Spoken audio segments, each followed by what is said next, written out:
എനിക്ക് നരകം പിടിച്ച ജീവിതവും നാശം പിടിച്ച സംസാരം ഒന്നും വേണ്ട. എന്നെ ഒന്ന് വെറുതെ വിട്ടാ മതി.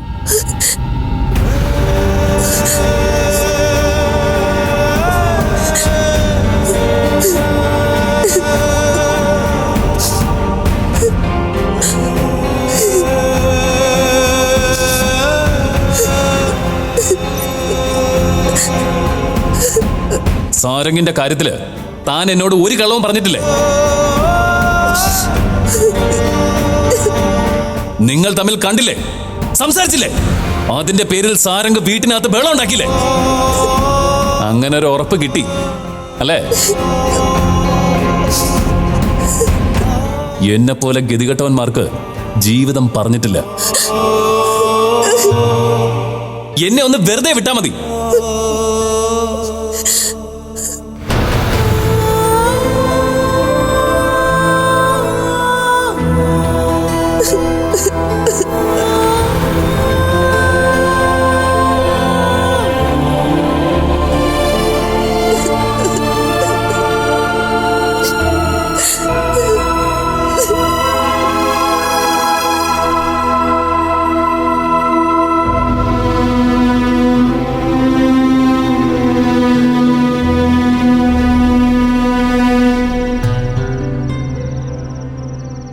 അമ്മേ, ചേച്ചി ഇന്ന് എങ്ങനെയൊക്കെ പറയുന്നേ? ചേച്ചിക്ക് അമ്മ ഇഷ്ടമല്ലേ? എന്നാ ആര് പറഞ്ഞു? യാമി മോൾക്ക് അമ്മ ഇഷ്ടമാണ്. അല്ല, ചേച്ചിക്ക് അച്ഛനെ മാത്രമേ ഇഷ്ടമുള്ളൂ. അതൊക്കെ മോന് വെറുതെ തോന്നുന്നതാ. അച്ഛനും അമ്മയും തമ്മില് ചെറിയൊരു വഴക്കോ മറ്റോ ഉണ്ടായാ നിങ്ങൾ കുട്ടികൾ ചിലപ്പോ ആരുടെങ്കിലും കൂടെ നിൽക്കും. മോൻ അമ്മയുടെ കൂടെ നിൽക്കുന്നില്ലേ? അതുപോലെ ചേച്ചി അച്ഛന്റെ കൂടെ നിൽക്കുന്നു. അമ്മ ഇങ്ങനെ പറഞ്ഞ ഞാൻ സമ്മതിക്കില്ല. എന്നെ തല്ലണമെങ്കിൽ തല്ലിക്കോട്ടെ. അമ്മയുടെ കാര്യം പറഞ്ഞ് നിങ്ങൾ തമ്മിൽ വഴക്കിടരുത്.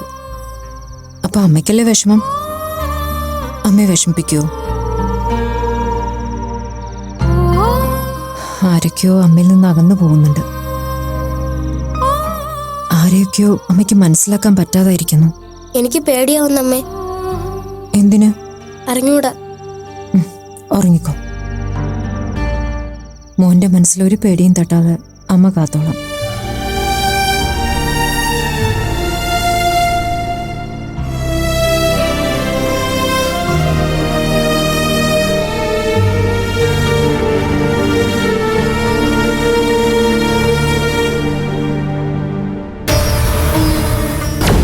അനാമികയോടൊന്നും പറയണം. ഈ പൊതുസ്ഥലത്ത് വെച്ച് സാരംഗിനെ കാണുന്നതും അധിക നേരം നിന്ന് സംസാരിക്കുന്നതൊക്കെ ഒന്ന് ഒഴിവാക്കാം.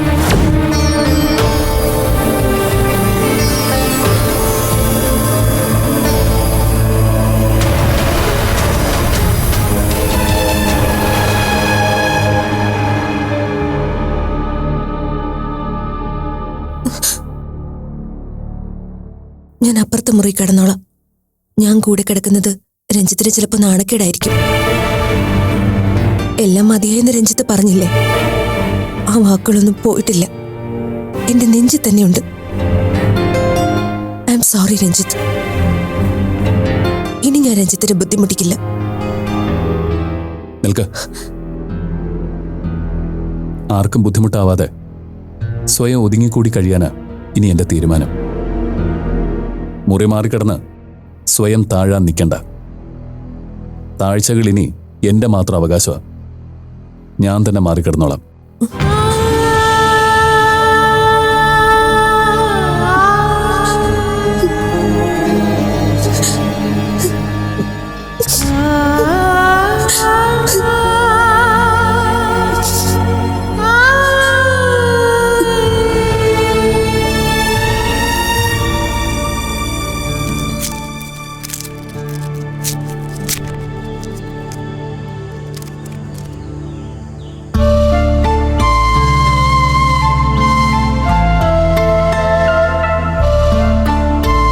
രംഗനാഥ, ഇതാരുടെ ഐഡിയ?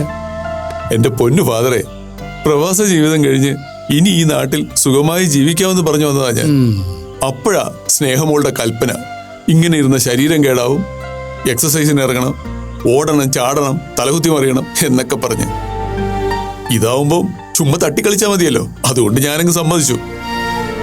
എനിക്കൊരു നടത്തം പതിവുള്ളതാ. അത് രാവിലെ ഉണ്ട്, വൈകിട്ടുണ്ട്. ഷട്ടിൽ കോർട്ടിലൊക്കെ ഇറങ്ങിയിട്ട് കാലം കുറേയായി. ആ ചിലപ്പോ ഈ പ്രായത്തിൽ ഇനിയിപ്പോ അതും പറഞ്ഞിട്ടുണ്ടാവും.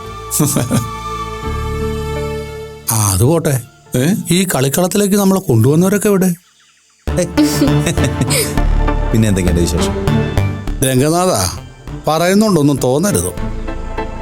ഈ ഷട്ടിൽ കളിയിൽ ഈ നിൽക്കുന്ന പോസ്റ്റുകൾക്ക് സമമാണ് നമ്മൾ രണ്ടും. കളി അവിടെയാ. മക്കളെ വല്ലതും നടക്കൂടാവേ. ബാ പോവാം. എന്ന് തുടങ്ങാം. അച്ഛനും മോൾ കൂടെ ഞങ്ങളെ തോൽപ്പിക്കാൻ പറ്റുമെങ്കിൽ തോൽപ്പിക്കേ. അയ്യടാ, ഞാനും വരണൊരു ടീമാ. അതാണ്. നിങ്ങളൊന്ന് ചെന്നോ. അത് മതി ഫാദർ. ഡാ പൊന്നുമോനെ, ഒരു കെട്ട് ഞങ്ങളെല്ലാവരും കൂടി അങ്ങ് തീരുമാനിക്കുന്നുണ്ട്. അത് കഴിഞ്ഞിട്ട് പോരേടാ പെണ്ണും പിള്ളേരെ പിന്നാലെ പോകുന്നത്. ഞാൻ പറഞ്ഞു ശരിയല്ലേ രംഗനാഥ? ശരിയാ ഫാദർ. അറ്റ്ലീസ്റ്റ് കല്യാണം കഴിയുന്നവരെങ്കിലും ഇവർക്കൊരു ഗ്യാപ്പ് നല്ലതാ. ഫാദർ ഒന്ന് ശ്രദ്ധ വെച്ചോളണം. അത് നടന്നു തന്നെ. എന്താ? ഒന്നുമില്ല, കളി തുടങ്ങാന്ന് പറയായിരുന്നു. ഓ, സാധാരണ ഇങ്ങനെയുള്ള ഗെയിമുകളൊക്കെ വളരെ ആവേശത്തിൽ തുടങ്ങാറാ പതിവ്. 2 ദിവസം കഴിയുമ്പോൾ ഈ നെറ്റ് എവിടെയെങ്കിലും ചുരുട്ടിക്കൂട്ടി വലിച്ചെറിയാറാ പതിവ്. ഇതങ്ങനെ ആവില്ലല്ലോ. ഹേയ്, ഇതൊരിക്കലും അങ്ങനെ ആവൂല. എന്ത് തിരക്കാണെങ്കിലും ഞാൻ കറക്റ്റ് സമയത്തെത്തും. ഞാനും വരും. ഞാൻ പറഞ്ഞില്ലേ രംഗനാഥ, പോസ്റ്റ്. അതെന്താ ഇപ്പൊ ഈ പോസ്റ്റ്? അല്ല, എനിക്ക് ഫാദറിന് ഒരു സംശയം. പെട്ടെന്ന് പൊട്ടിമുളച്ച ഷട്ടിൽ കോട്ടെന്ന ഐഡിയ നിങ്ങൾക്ക് കാണാനും മിണ്ടാനും വേണ്ടിയല്ലേ? ഓ, അച്ഛൻ ഇത്ര ബുദ്ധിയില്ലാതായി പോയല്ലോ. ഞങ്ങക്ക് കാണാനും മിണ്ടാനും എന്തിനാ ഷട്ടിൽ കോട്ട്? ഞങ്ങക്ക് ലൈസൻസ് ഉള്ളതല്ലേ. ഞങ്ങക്ക് എവിടെ വേണേലും പറഞ്ഞൂടെ? പറക്കും. ഇനി കല്യാണം കഴിയുന്നവരെ നിന്റെ ചിറക് ഞാൻ റബ്ബർ ബാൻഡിട്ട് കെട്ടിവെക്കും. മതി, വാ ഗെയിം തുടങ്ങാം. ചെല്ല്. ബാ.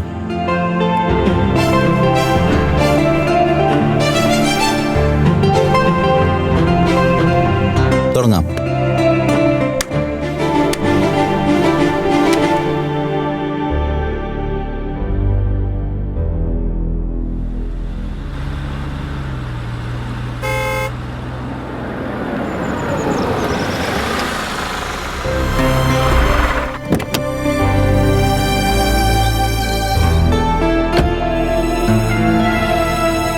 Good morning Maithili.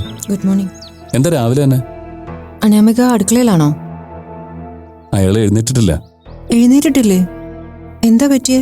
അസുഖം വല്ലതാണോ? ഏയ്, ഇന്നലെ അയാൾ ലേറ്റ് ആയിട്ട് ഉറങ്ങിയെന്ന് തോന്നുന്നു. തോന്നുന്നോ?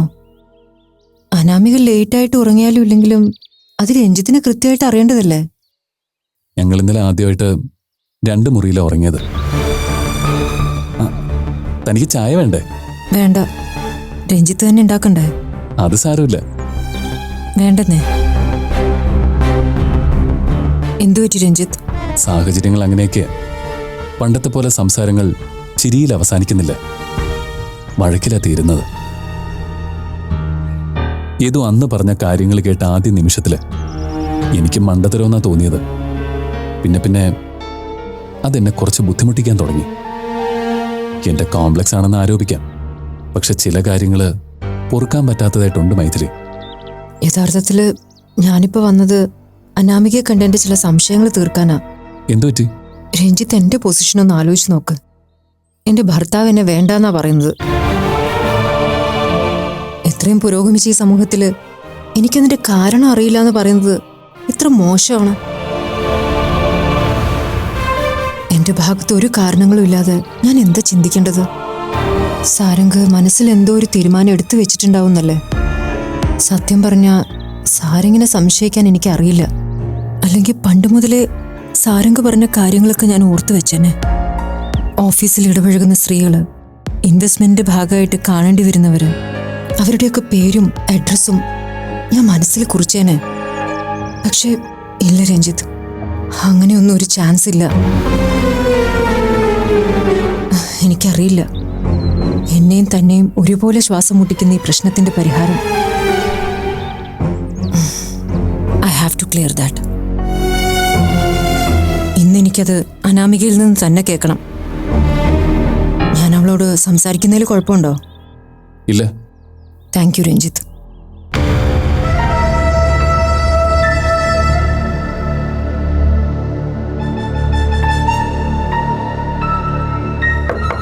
അനാമിക, അനാമിക, എടോ എന്തൊരു ഉറക്കാണത്? തനി വാതിലൊന്ന് തുറന്നേ.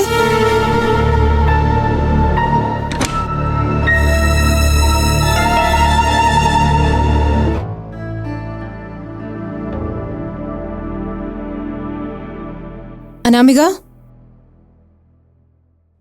അനാമിക,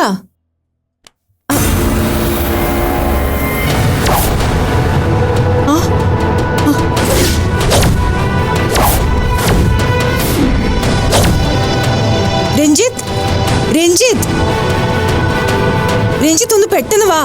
എന്താ മൈഥിലി? ഇവൾക്ക് ബോധമില്ല. അനാമിക, അനാമിക, അനാമിക, അനാമിക. പോയിസൺ കഴിച്ചിട്ടുണ്ടെന്ന് തോന്നുന്നു. എത്രയും പെട്ടെന്ന് ഹോസ്പിറ്റലിൽ എത്തിക്കണം. അനാമിക, അനാമിക.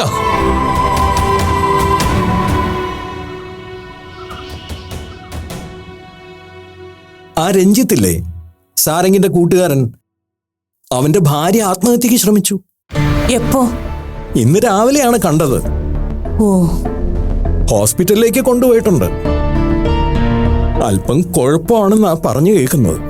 എന്താ കാരണം? കടലിന് തീ പിടിച്ചു തുടങ്ങിയെന്ന് ഞാൻ പറഞ്ഞപ്പോ നിനക്ക് വിശ്വാസം തോന്നിയില്ലല്ലോ. അത് തന്നെ കാരണം.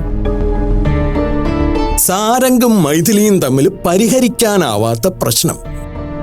സാരംഗും ഈ പറഞ്ഞ പെണ്ണും തമ്മിൽ ഒരു പൂർവ്വബന്ധം ഊഹിക്കാവുന്നതല്ലേ ഉള്ളൂ. എന്തൊക്കെയാ ഈ പറയുന്നത്? അങ്ങനെയൊന്നുമില്ല. ഈ കിടപ്പിക്കിടന്ന് കാണാവുന്ന 4 ചുമരുകളല്ലേ ലക്ഷ്മിക്ക് പരിചയമുള്ളൂ. പുറത്തൊരു വലിയ ലോകമുണ്ട്.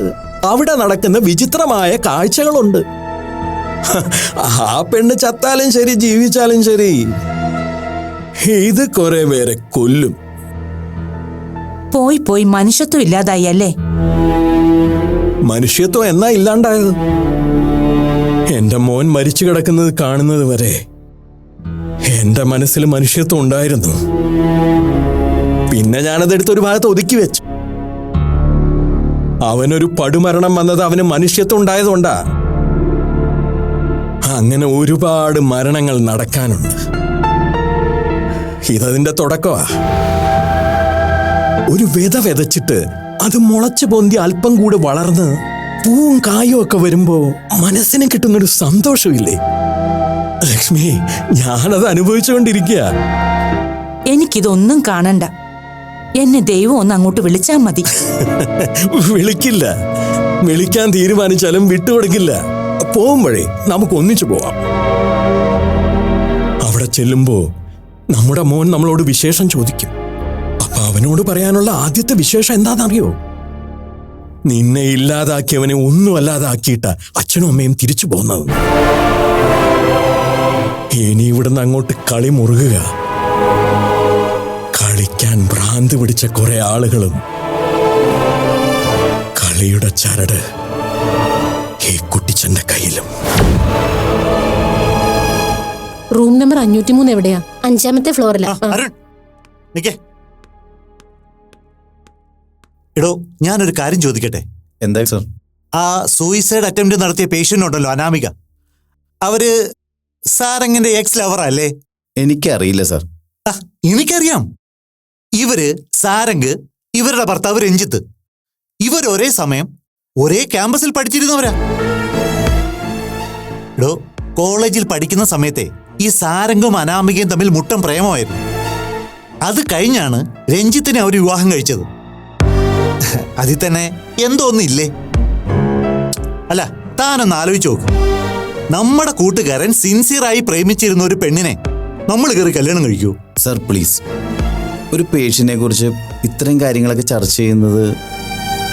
അവര് വെറും പേഷ്യന്റ് അല്ല, സംവൺ സ്പെഷ്യൽ. ഈ രഞ്ജിത്തും അനാമികയും സാരംഗും ഒരേ സിറ്റിയില് ഒരേ നഗറില് വാക്കബിൾ ഡിസ്റ്റൻസിൽ താമസിക്കുന്നു. ദേ അരുണേ, അവിടെ ഒരു സൂയിസൈഡ് അറ്റംപ്റ്റ്. കുറെ ദിവസങ്ങളായി ഞാൻ പറയുന്നില്ലേ, മൈഥിലിയുടെ ഒരു ആറ്റിറ്റ്യൂഡ് ചേഞ്ച്. മേ ബി ഇതായിരിക്കില്ലേ കാരണം? ഇക്കാര്യത്തിൽ സാറിന്റെ അത്ര ബുദ്ധി എനിക്കില്ല. ഒന്ന് തെളിച്ചു പറഞ്ഞാൽ മനസ്സിലാക്കാൻ ശ്രമിക്കാം. എടോ, സാരംഗ് പഴയ ബന്ധം ഇപ്പോഴും തുടരുന്നുണ്ടാവും. മൈഥിലി അത് തിരിച്ചറിഞ്ഞിട്ടുണ്ടാവും.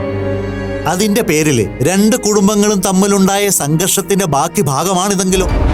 എന്ത് കഷ്ടമാണ് സർ.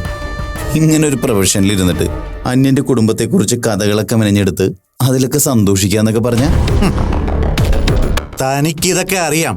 താൻ ഇതൊക്കെ എന്നോട് മൂടി വെക്കുന്നതാ. പക്ഷേ ഇതൊന്നും അധികകാലം നടക്കില്ല.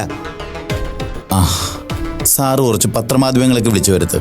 എന്നിട്ട് അനാമികയുടെ ആത്മഹത്യാ ശ്രമത്തിൽ സാറിന് കിട്ടിയ വിവരങ്ങളാണെന്നൊക്കെ പറഞ്ഞ് എടുത്തു വെച്ചങ്ങോട്ട് നിരത്ത്. I am sorry sir. എനിക്കിത് കേൾക്കേണ്ടി വരുന്നത് തന്നെ നാണക്കേട് തോന്നുക. ഓക്കെ, തനിക്ക് ബുദ്ധിമുട്ടാണെങ്കിൽ ഞാൻ പോയേക്കാം. അരുൺ, ഐ എം ഷുവർ ഇത് കുഴപ്പമാണ്. ഞാൻ കണ്ടുപിടിച്ചോളാം.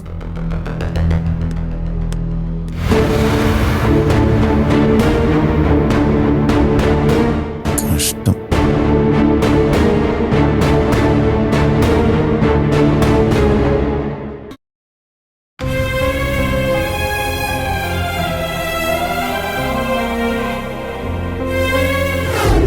തെറ്റ് ചെയ്തെങ്കിൽ താൻ എന്നെ എത്ര വേണമെങ്കിലും ശിക്ഷിച്ചോ. പക്ഷെ ഇത് ഇങ്ങനെ ചെയ്യുന്നതിന് നാളെ രഞ്ജിത്തിന് സങ്കടപ്പെടേണ്ടി വരും. എല്ലാം മതിയായെന്ന് രഞ്ജിത്ത് പറഞ്ഞില്ലേ? ആ വാക്കുകളൊന്നും പോയിട്ടില്ല. എന്റെ നെഞ്ചിൽ തന്നെയുണ്ട്. I am sorry Ranjith. ഇനി ഞാൻ രഞ്ജിത്തിനെ ബുദ്ധിമുട്ടിക്കില്ല.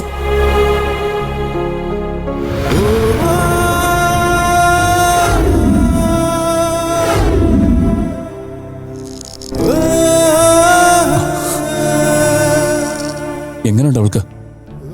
ബോധം വീണിട്ടില്ല. സ്ലീപ്പിംഗ് പിൽസാ. അത് ഇത്രയധികം അനാമയ്ക്ക് എങ്ങനെ കിട്ടുന്നത്? ഇന്നലെ അവളെ ഞാൻ തനിച്ച് കിടത്തരുതായിരുന്നു. അത് എനിക്ക് പറ്റിയൊരു മിസ്റ്റേക്ക് ആയിരുന്നു.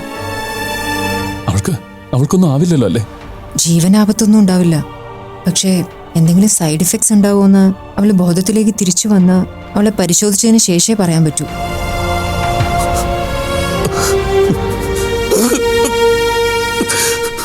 രഞ്ജിത്ത്, എന്റെ പെരുമാറ്റം അല്പം ക്രൂരായിരുന്നു. എന്തൊക്കെയോ അവൾ എന്നോട് എക്സ്പ്ലെയിൻ ചെയ്യാൻ ശ്രമിച്ചു. പലപ്പോഴും പറഞ്ഞ് പാതി വഴി നിൽക്കെ ഞാൻ ബഹളം വെച്ചു. അല്ലെങ്കിൽ ഞാൻ ഒഴിഞ്ഞു മാറി. അവളുടെ കാര്യത്തിൽ ഞാൻ പൊസസീവാണ്. എനിക്ക് വേറെ ആരുമില്ല മൈഥിലി. എന്റെ പരിമിതമായ ശമ്പളം, എനിക്കുള്ള പരിമിതമായ സൗകര്യം, അതിനുള്ളിൽ അവളെ പരമാവധി ഹാപ്പിയാക്കാൻ ഞാൻ ശ്രമിച്ചിട്ടുണ്ട്. എനിക്കറിയാം കുറവുകളുണ്ട്. ആ കുറവുകളായി പോലും അവൾ കണ്ടിരുന്നില്ല. അങ്ങനെയൊന്നും ചിന്തിക്കണ്ടായിരുന്നു, അങ്ങനെയൊന്നും സംസാരിക്കണ്ടായിരുന്നു എന്ന് ഇപ്പൊ തോന്നുന്നു. രഞ്ജിത്ത് പ്ലീസ്. ഒരുപക്ഷെ ഞാൻ അനാമികയെ കാണാൻ വന്നതും അങ്ങനൊരു സംസാരത്തിനായിരുന്നല്ലോ. അത് സംഭവിച്ചോ? വീട്ടിലേക്ക് പോയിക്കോട്ടെ എന്ന് ചോദിച്ചപ്പോ അത് സമ്മതിച്ചാ മതിയായിരുന്നു. അവിടെ ചെന്ന് എല്ലാരെയും കാണുമ്പോ അയാളുടെ മനസ്സൊന്ന് ഫ്രീ ആയേനെ. ഇതിപ്പോ ഞാൻ തടവിലിട്ട് പീഡിപ്പിക്കുന്നത് പോലെ ആയിപ്പോയല്ലോ. താനിപ്പോ സ്വയം കുറ്റപ്പെടുത്തണ്ട. സംഭവിച്ചു പോയി. അനാമികയ്ക്ക് ബോധം വീഴുമ്പോ അവൾക്ക് പറയാനുള്ളതൊക്കെ ക്ഷമയോടെ കേൾക്കണം. കുടുംബജീവിതത്തിന്റെ ഏതവസ്ഥയിലായാലും പങ്കാളികളിൽ ഒരാൾ സംസാരിച്ചുകൊണ്ടിരിക്കുമ്പോൾ അടുത്ത ആളെ സംസാരിക്കാൻ അനുവദിക്കാതിരിക്കുക എന്ന് പറയുന്നത് ഒരു ക്രൂരതയാണ്. അനാമികയെ പറയാനുള്ളത് മുഴുവനും പറയിച്ചില്ല എന്ന് രഞ്ജിത്ത് പറഞ്ഞില്ലേ? തെറ്റാണത്. പറയാനുള്ളത് എന്തു ആവട്ടെ, അത് പറയട്ടെ എന്ന് കരുതണം. പകരം അവൾ എന്നെക്കാളും കുറഞ്ഞവളാണെന്നുള്ള തോന്നൽ അവൾക്ക് ഉണ്ടാക്കിയാൽ അവളുടെ നാവ് സ്വയം അടങ്ങിപ്പോവും.